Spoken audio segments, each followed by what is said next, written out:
하나님 말씀을 보도록 하시겠습니다. 출애굽기 4장 17절에서부터 20절까지의 말씀이 되겠습니다. 출애굽기 4장 17절에서 20절이 되겠습니다.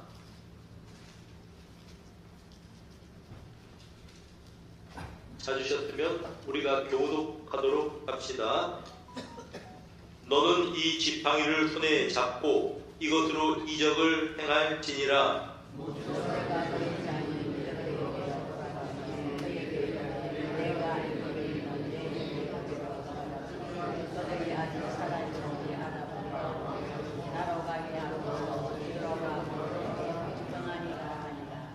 여호와께서 미디안에서 모세에게 이르시되 애굽으로 돌아가라. 네 목숨을 노리던 자가 다 죽었느니라. 모세가 그의 아내와 아들들을 나귀에 태우고 애굽으로 돌아가는데 모세가 하나님의 지팡이를 손에 잡았더라. 아멘. 올해도 새로운 한 해 첫 주일을 우리가 시작하게 됩니다. 마지막 주일까지 우리 하나님께서 함께 하실 줄을 믿습니다. 함께 예배드리는 사람들과 인사 나누시길 바랍니다. 주님 손 붙잡고 승리합시다. 이렇게 한번.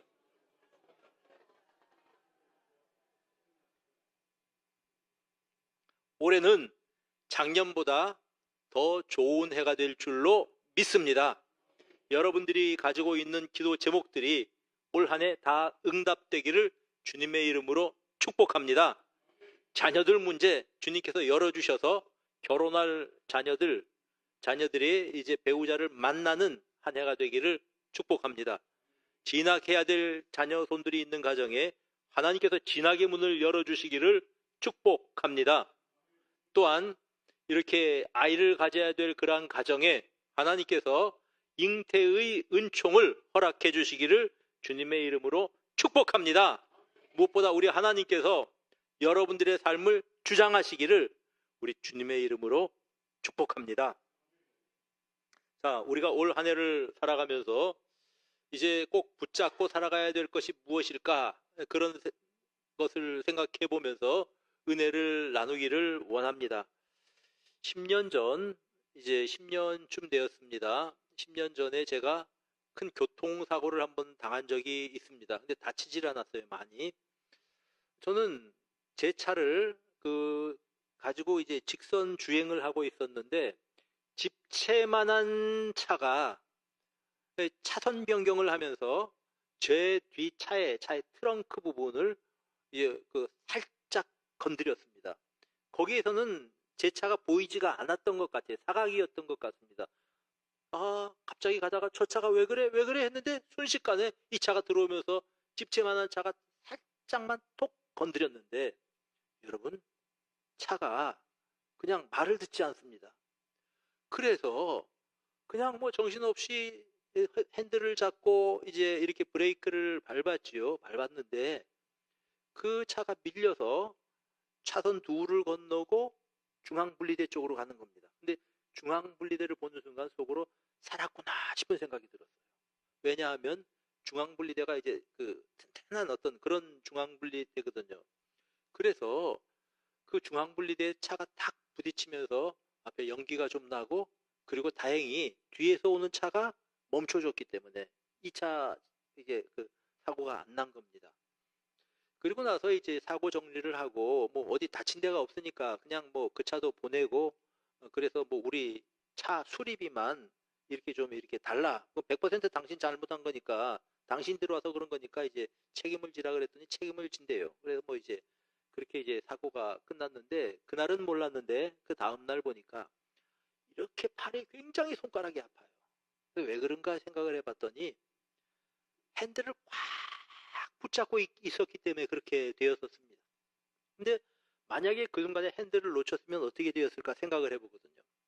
그러면 차가 90도로 도는 게 아니라 빙빙 돌아서 어디까지 차가 가게 되었을까, 그 생각하면 큰 사고가 났었겠구나 하는 생각을 해보게 됩니다. 근데 내가 든 생각이, 이제 뭐 나는 잘 몰랐는데 우리 딸이 뒤에 타고 있었는데 내가 살려주세요 그러더래요. 아마 기도를 한 것 같아요. 살려주세요. 그리고 또 하나가 이제 순간적으로 핸들을 꽉 붙잡고 브레이크를 밟았기 때문에 차가 빙 돌거나 밀리지 않고 중앙 분리대에 가서 이렇게 이제 받게 된 그러한 사고였습니다. 아, 그렇구나. 운전자가 반드시 놓치지 말아야 될 것이 핸들이구나. 여러분, 우리가 핸들을 놓치면 큰일 납니다. 핸들이 제멋대로 움직이면 차는 큰 사고 나는 것입니다. 우리 인생길을 살아갈 때, 올 한 해를 살아갈 때 우리가 꼭 붙잡아야 될 것이 있습니다. 그것을 흔들리지 않게 꽉 붙잡고 올 한 해 살아가는 여러분 모두가 되시기를 주님의 이름으로 축복합니다. 하나님의 사람 모세에게 있어서 그가 꽉 붙잡고 사역을 했던 것이 있는데 그것이 모세의 지팡이였습니다. 우리는 모세의 지팡이를 생각할 때는 긴 지팡이 생각하거든요. 우리가 성화 같은 데 보면 모세가 그냥 길다란 지팡이를 짚고 있는 그런 그림들을 보는데 여기서 말하는 모세의 지팡이는 그런 지팡이가 아닙니다. 목자들이 가지고 있는 지팡이는 두 개가 있습니다. 하나는 막대기라고 표현되어 있는데 우리가 이제 그림에서 보는 길다란 지팡이입니다. 그걸 가지고 이제 다른 짐승들이 오면 쫓아내기도 하는 무기로 쓰는 그러한 이제 지팡이가 있는데 이것을 막대기라고 표현을 했죠. 그래서 주의 지팡이와 막대기가 할 때 그 막대기입니다. 그리고 본문에 나오는 지팡이라고 하는 것은 조그마한 지팡이, 쉽게 이해하시려면 이제 이 지휘봉 같은 것, 자, 군 지휘관들이 보면 지휘봉을 가지고 있지 않습니까? 바로 그렇게 생긴 것입니다. 그걸 가지고 짐승들을, 양들을 가라고 이제 이 신호를 주면 양들이 쫄쫄쫄 따라가요. 그걸 딱 멈추면 이제 양들이 멈추는 그런 지팡이를 말합니다. 그것은 목부의 필수품입니다. 그것을 가지고 모세가 생활을 했던 것입니다. 모세가 원래 가지고 있던 것들은 다 애굽 궁전에서 배웠던 것들이죠. 40년 동안 배웠습니다. 언어도 배웠고 문화도 배우고 뭐 관습도 배우고 그런데 40년 동안 또 목부 생활을 하면서 배웠던 모든 것들을 다 비워버리는 시간이었습니다. 그런데 마지막까지 목부 생활을 하면서 꽉 붙잡고 있었던 것이 뭐냐 하면 목동의 지팡이였습니다. 그런데 그 지팡은 목부의 상징이고 아니면 그 양들에 대해서 어떤 그들을 이렇게 관리할 수 있는, 어거할 수 있는 어떤 권위의 상징이 되는 셈입니다. 자, 그런 지팡이를 가지고 이제 모세가 출애굽을 이루었다라고 하는 것입니다. 모세가 이제 하나님께서 내 백성을 구원하라 말씀하실 때에 모세가 손사래칩니다. 하나님 나 못합니다. 내가 무슨 재주가 있어서 그런 엄청난 일을 합니까? 지금 바로에게 가면 바로가 나를 잡아 죽이려고 할 겁니다. 말도 안 됩니다. 그런 논리입니다. 나는 말을 못합니다. 말 잘하는 사람 보내십시오. 그때 하나님께서 너 말 잘하는 너희 형 아론을 내가 너의 대변인으로 보내주겠다. 아론이 형이 동생의 대변인으로 활약을 합니다. 그리고 한 가지 더, 이 지팡이를 가지고 가서 너는 능력을 행하라. 자, 17절에 보니까 너는 이 지팡이를 손에 잡고 이적을 행할지니라 이렇게 말씀을 하셨습니다. 평범한 지팡이입니다. 별다른 지팡이가 아닙니다. 자, 그런데 그 지팡이를 가지고 이적을 행하라니 이거 뭐 도대체 어찌된 말인가? 그런데 계속 성경을 읽다 보니까 모세가 하나님의 말씀을 듣고 순종해서 애굽으로 가 바로를 만나려고 합니다. 이때에 20절 보세요. 모세가 그의 아내와 아들들을 나귀에 태우고 애굽으로 돌아갔는데 성경을 잘 읽어보세요. 모세가 무엇을 손에 잡았다고 말합니까? 누구의 지팡이입니까? 하나님의 지팡이라고 말씀을 했어요. 원래 이 지팡이는 모세의 지팡이입니다. 모세가 양칠 때 쓰던 그 지팡이를, 이 지팡이를 가지고 이적을 행하라고 말씀을 하셨고 모세가 그것을 가지고 바로에게 돌아갈 때 성경은 하나님의 지팡이를 손에 잡았더라. 성경은 말씀하고 있는 것입니다. 사랑하는 여러분, 모세가 손에 꽉 붙잡고 있던 것은 이 하나님의 지팡이였습니다. 올 한 해를 살아갈 때 우리 성도님들 하나님께서 주시는 그 능력을 붙잡고 하나님의 지팡이를 붙잡고 승리하는 우리 성도님들 모두가 되시기를 주님의 이름으로 축복합니다. 이 지팡이로 모세는 애굽에 재앙을 내렸습니다. 이 지팡이로 애굽의 나일강을 치니까 나일강이 완전히 피로 변했습니다. 이 지팡이를 가지고 또 이제 이 티끌을 치니까 티끌이 막 이로 변했습니다. 이 지팡이를 가지고 나일강을 딱 가리키니까 나일강에서 막 개구리들이 올라옵니다. 여러분, 개구리들이 올라오는 게 뭐가 그렇게 힘든 일이냐 생각할 수 있는데 또 생각해보면 못 살 것 같아요.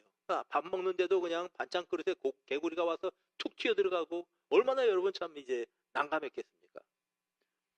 여러분, 이 홍해를 앞두고 있을 때 모세가 홍해를 향해서 손을 내밀었습니다. 그런데 손만 내민 게 아니죠. 지팡이를 가지고 있는 그 손을 지팡이로 홍해를 가리켰을 때 홍해가 밤새도록 동풍이 불어서 갈라진 줄로 믿으시길 바랍니다.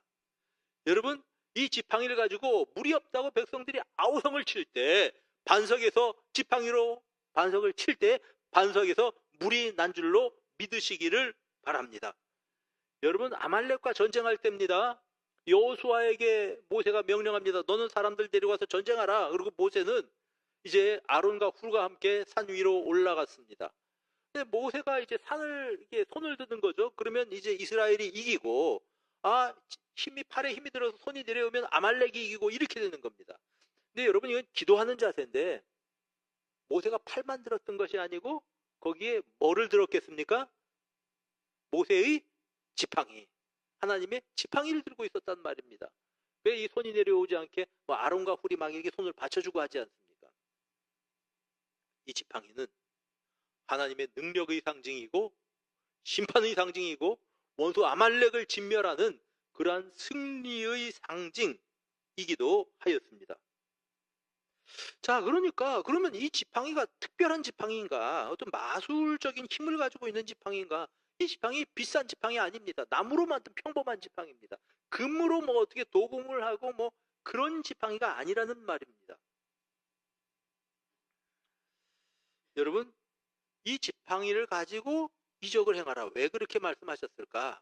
자, 오늘 4장 2절에 보면 읽지는 않았지만 여호와께서 모세에게 이렇게 질문을 하십니다. 네게 네 손에 있는 것이 무엇이냐? 여러분, 모세는 그가 가지고 있는 건 아무것도 없었습니다. 애굽에서 가지고 있었던 왕자의 옷, 또 왕자의 지위, 아무것도 없어요. 딱 하나 40년 동안 들고 다니면서 양치던 그 지팡이 하나 가지고 있습니다. 내 손에 든 것이 무엇이냐? 이것이 지팡이입니다. 그렇게 답변을 합니다. 내 손에 가진 것은 지팡이밖에 없습니다. 이 나무 지팡이, 평범한 지팡이, 목동이라면 너나 할 거 없이 다 가지고 있는 그 지팡이 내가 가지고 있습니다. 하나님께서 그에게 그 지팡이를 땅에 던지라고 말씀하십니다. 3절에 보니까 땅에 던졌습니다. 지팡이가 뱀이 되었어요. 또 말씀하십니다. 그 지팡이 그 뱀의 꼬리를 잡아라. 꼬리를 잡았더니 그 뱀이 다시 지팡이가 되었다. 성경은 그렇게 증거합니다. 이 지팡이를 던졌다는 게 도대체 무슨 의미가 있을까? 그리고 나서는 그 지팡이를 가지고 이적을 행하라고 하셨고, 또 20절에는 그 지팡이는 여호와의 하나님의 지팡이라고 이렇게 우리에게 일러주고 있는 것입니다. 지팡이를 던진다는 게 도대체 뭘까? 왜 지팡이를 던지라고 하셨을까? 뱀이 된 게 또 뭐고 또 그게 무슨 의미가 있는 것일까? 여러분, 여기서 지팡이를 던진다라고 할 때 사용된 히브리 말을 샬라흐라고 하는 단어입니다. 이건 무슨 뜻인고 하니 내쫓다, 내보내다 그런 뜻도 가지고 있고요. 또 온전히 맡긴다 그런 뜻을 가지고 있는 단어입니다.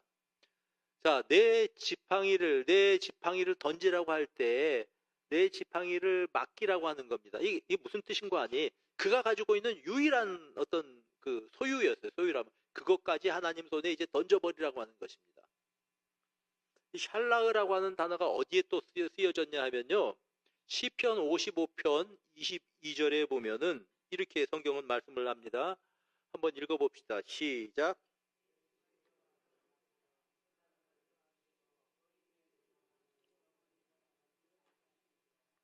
내 짐을 여호와께 맡기라 할 때 이 맡기라가 샬라흐예요. 너의 짐을, 인생의 짐을 하나님께 맡기면 하나님께서는 이제 너를 붙들어 주시고 요동하지 않게 하실 것이다. 믿습니까? 여러분들의 짐을 여러분 내가 지고 가지 말고 하나님께 맡기는 여러분들이 되시기를 주님의 이름으로 축복합니다. 베드로전서 5장 7절에 이 말씀을 인용을 합니다. 뭐라고 말씀을 하냐면 너희 염려를 다 주께 어떻게 하라고요? 맡기라. 그가 너희를 돌보심이라. 여러분 오래 살아가면서 여러분 짐 혼자 지고 낑낑거리지 마시고 하나님께 맡기는 여러분들이 되시기를 축복합니다.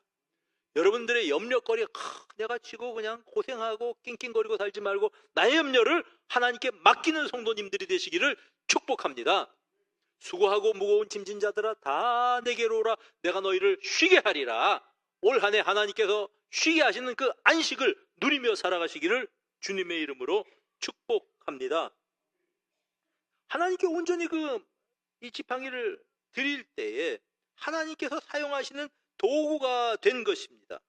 그 능력으로 그는 애굽에 하나님께서 징계를 내리시고 그 심판하실 때 그 지팡이를 통해서 그런 일들을 하셨던 것입니다.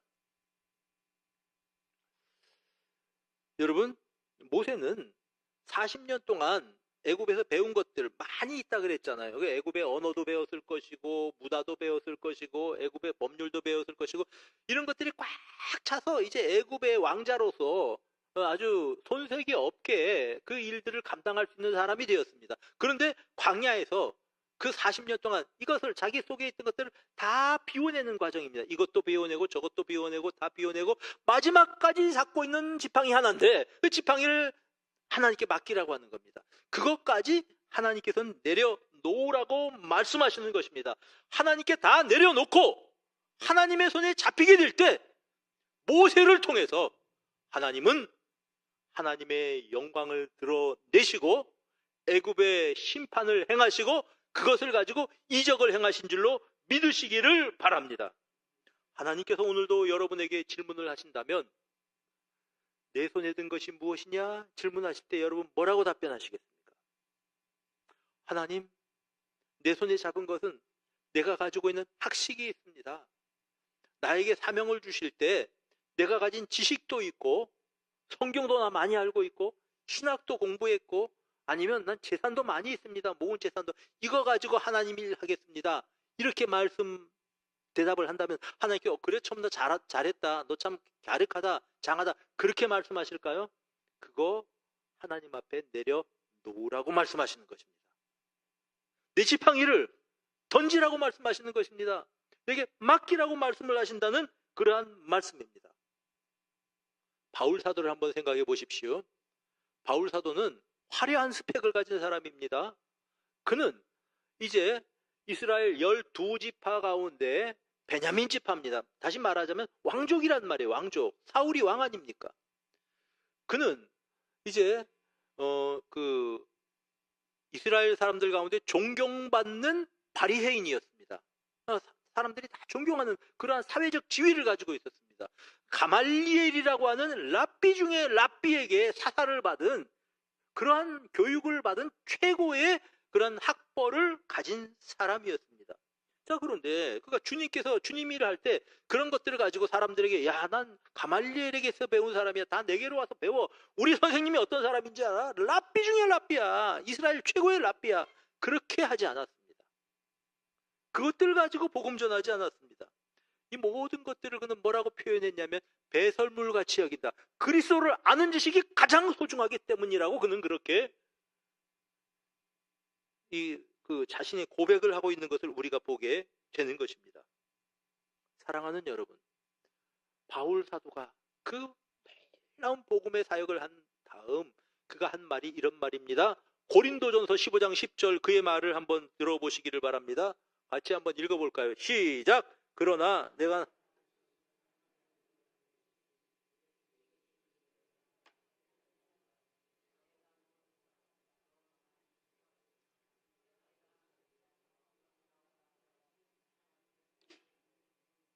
하나님의 은혜로다. 내가 남들보다 많은 일 했습니다. 내가 남들보다 복음도 많이 전했고 열심히 일했고 고생도 많이 했지만 내가 한 거 아닙니다. 나와 함께 하신 하나님의 은혜입니다. 모든 것은 하나님께서 하신 것입니다. 모든 것은 하나님의 은혜입니다. 이것이 바울 사도의 고백입니다. 여러분, 모세에게 물어본다면 천국에 가서 뭐라고 답할까요? 어떻게 하면 그 엄청난 일들을 겪고 그 수많은 이스라엘 백성들 막 거역하고 때로는 돌을 던져서 치려고 하는 이 사람들을 어떻게 이끌고 저 가나안 입구까지 갔습니까? 모세가 뭐라고 대답할까요? 내가 한 거 아닙니다. 하나님께서 하신 것입니다. 하나님께서 나는 들림받아 쓰임받았을 뿐입니다. 이렇게 답변할 것입니다. 여러분, 오병이어를 어떤 소년이 예수님께 드렸습니다. 오병이어가 아무것도 아니에요. 어린아이가 점심으로 먹을 만한 그런 조그마한 음식입니다. 그걸 가지고 주님께 손에 드렸더니 주님께서 그것을 가지고 축사하시고 남자만 5,000명이 넘게 먹은 줄로 믿으시길 바랍니다. 주님께 드려질 때 그것을 통해서 하나님께서는 엄청난 일을 이루셨던 것입니다. 하나님께 드리는 것이 중요합니다. 여러분 모두가 하나님께 여러분 자신을 드리는 성도님들 되시기를 바랍니다. 내가 가진 것 가지고 주님이라는 게 아니고 주님께 온전히 맡기는 여러분들의 인생이 되기를 주님의 이름으로 축복합니다. 여러분들의 인생에 걱정도 맡기시고 여러분들의 인생에 근심도 맡기시고 여러분 인생의 무거운 짐들 다 우리 주님의 손에 맡겨드리십시오. 주님께서 해결하실 때 풀어주십니다. 인간관계 때문에 어려운 사람들이 있습니까? 주님께 맡겨드리기를 바랍니다. 주님께서 풀어주실 줄을 믿습니다. 예전에 제가 어떤 사람에게 수영을 가르친 적이 있습니다. 그때 이제 우리 교회 사람이었는데 제가 다니던 교회예요. 그때 이제 수련회를 대천 해수욕장으로 갔습니다. 근데 여러분 서해는 여기 우리 그 해운대 같은 데하고 달라요. 물도 좀 아무래도 그 뻘이니까 좀 덜 깨끗하고 그리고 이제 이 경사가 완만하죠. 서해가. 가다고 이제 좀 수영을 가르쳐 달라 그래서 깊은 데로 데리고 갔습니다. 데리고 가서 어떻게 하는가 잘 봐라. 그래서 제가 그랬어요. 그 수영이란 거 별거 아니다. 사람이 손 쭉 펴고 다리 쭉 뻗고 그냥 이렇게 누우면 사람이 뜬다. 보여줬어요. 잡아 뜨지. 이게 다 뜬다니까. 또 거꾸로 손 쭉 뻗고 다리 쭉 뻗고 아무것도 하지 말고 그냥 누워 있으면 몸이 뜨게 돼 있다. 자, 봐라. 뜨지? 아, 뜬대요. 아, 그냥 그렇게 해봐라. 그 다음에 몸이 뜨면 거기서 이렇게 허우적거리면 그게 헤엄이고 수영이고 그런 거다. 뭐 어려울 거 하나도 없다. 여러분 그렇거든요. 실제 별로 어렵지 않거든요. 전들 수영장에서 수영을 배웠겠습니까? 수영 강사한테 배웠겠습니까? 그냥 물에 가서 허우적거리다 보니까 그냥 된 거예요. 그게 어떤 사람은 그러대요. 그거는 수영이 아니래요. 뭡니까? 그건 헤엄이래요. 헤엄이 됐든 수영이 됐든 어쨌든 물에서 이렇게 해서 이제 배웠단 말입니다. 그래서 가르쳐 달라 그래서 뭐 수영 강사도 아니지만 그거 어렵지 않다. 이렇게 하면 된다. 해보라 그랬거든요. 아, 근데 아니 이렇게 누워있기만 하면 몸이 뜬다는데 허리를 굽혀요. 아, 허리를 왜 굽히냐. 그냥 쭉 펴고 있으면 되는데 내 말을 못 믿겠냐. 한번 믿어봐라. 아, 안 됩니다. 쭉 펴고 있으면 그냥 몸이 뜬다고요. 근데 한번 하고 있어봐. 자, 봐라. 나 하는 거 봐라. 되지? 이렇게 한번 하면 돼. 그랬더니 또 허리를 갖다 이렇게 굽혀요. 왜 그러냐 하면은 믿음이 없어서 그래요. 그렇게 하면 빠질 것 같거든. 여러분, 하나님께 다 맡겨보시기를 바랍니다. 마치 물에 사람이 뜨는 것처럼 뜨게 될 줄로 믿습니다. 한 번은 또 제가 자전거를 다른 사람한테 가르쳐 준 적이 있어요. 내 딸한테 자전거 타는 법 가르쳐 줄 때 일인데 자전거를 딱 붙잡고 뒤에 얘야, 자전거 타는 거 어렵지 않다. 그냥 무조건 페달만 계속 돌리면 이거 옆으로 넘어지지 않는다. 쭉 간다. 그래 이제 쭉 붙들고 한번 가라고 그러고서 이제 가는데 애가 손을 놓으면 넘어질 준비를 해요. 먼저. 아니 그냥 페달을 밟으면 가는 거예요. 자전거 그냥 가거든요. 근데 이거 손을 놓으면 넘어질 것 같은가 봐요. 그래서 넘어질 준비부터 해요. 그게 아니고 페달을 열심히 밟으면 그냥 가는 거야. 사랑하는 여러분, 하나님께 온전히 맡기는 게 바로 이런 겁니다. 여러분, 물에 힘을 빼고 그냥 누워있으면 몸이 뜨는 겁니다. 하나님의 살아계심을 믿고 의지하면서 그분께 여러분들의 인생을 맡기십시오. 그럼 하나님께서 그런 사람을 사용하시는 것입니다. 바로 하나님께 맡기는 것을 믿음이라고 우리가 그렇게 부르는 것입니다. 여러분, 우리가 이걸 포기하고 내 자신의 능력과 힘과 뭐 이런 거 가지고 한다는 생각을 버리고 주님의 손에 맡겨드리면서 믿음으로 살아갈 때에 우리는 하나님의 능력을 체험할 것입니다. 올 한 해 여러분 모두가 이렇게 여러분들을 통해서 일하시는 하나님의 능력을 체험하는 여러분들이 되시기를 주님의 이름으로 축복합니다. 모세가 별다른 사람 아닙니다. 우리하고 똑같이 입 달리고 코 달리고 뭐 똑같은 사람입니다. 하루에 밥 3끼 먹고 그런 사람이지만, 그러나 그가 온전히 자신을 드리고 내 지팡이를 던지라고 할 때, 던져버렸을 때, 하나님께 맡겨버렸을 때 하나님께서는 그의 지팡이를 하나님의 지팡이로 삼으셔서 그 지팡이를 통해서 하나님을 일을 하셨던 것처럼 그렇게 하나님께 쓰임받는 성도님들이 되시기를 주님의 이름으로 축복합니다. 미국의 대부흥사였던 드와이트 엘 무디 목사님, 지금도 미국에 가면 무디 성경학교라고 있습니다. 말하자면 신학교인 셈이죠. 그분이 이제 설교를 하면서 수많은 사람들을 영혼을 구원하고 이제 그 그리스도인이 되기로 결단하고 했던 사람인데, 이분이 어떤 날 이제 어디서 또 이렇게 막 이제 설교를 했습니다. 그래서 사람들이 은혜를 받고 막 예수를 믿기로 하고 이런 일들이 일어났는데, 신문 기자 한 사람이 거기서 이제 무디 설교를 듣고 있었습니다. 그래서 설교에 한 것 가운데 어법이 틀린 것, 문법에 틀리게 이야기한 거, 그걸 다 적었어요.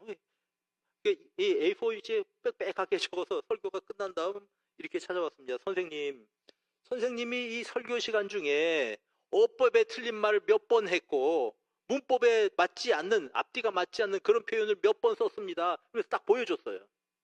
네, 여러분, 그렇잖아요. 사실은 무디는 왜 그렇게 할 수밖에 없었냐 하면은 구두수성공이거든요. 전직이. 배운 게 없어요. 제대로 배우질 않았어요. 그랬더니 그분이 보면서 이 기자에게 이렇게 얘기했습니다. 참 미안합니다. 내가 사실 정규 교육을 받지 못해서 이렇게 이제 정확한 영어를 쓸 수가 없습니다. 그 배운 적이 없으니까. 그러면서 무디 선생님이 한마디 질문을 던졌습니다. 그러면 당신은 그렇게 정확한 당신의 영어를 가지고 사람들을, 영혼을, 얼마나 많은 사람들의 영혼을 구원하셨습니까? 여러분 생각해 보세요. 아니, 문법도 틀리고 교육을 못 받았으니까 당연하잖아요. 뭐 문장도 약간 뭐 앞뒤가 안 맞는 것도 있을 것이고, 그러니까 말이니까 이게 소통은 되겠죠. 그렇게 된 그 영어를 가지고 수많은 사람들이 예수를 믿게 되었다고 한다면, 당신은 당신의 정확한 영어를 가지고 도대체 몇 사람을 주님께로 인도했습니까? 이렇게 질문을 했대요. 할 말이 없어. 그러니까 그 기자가요.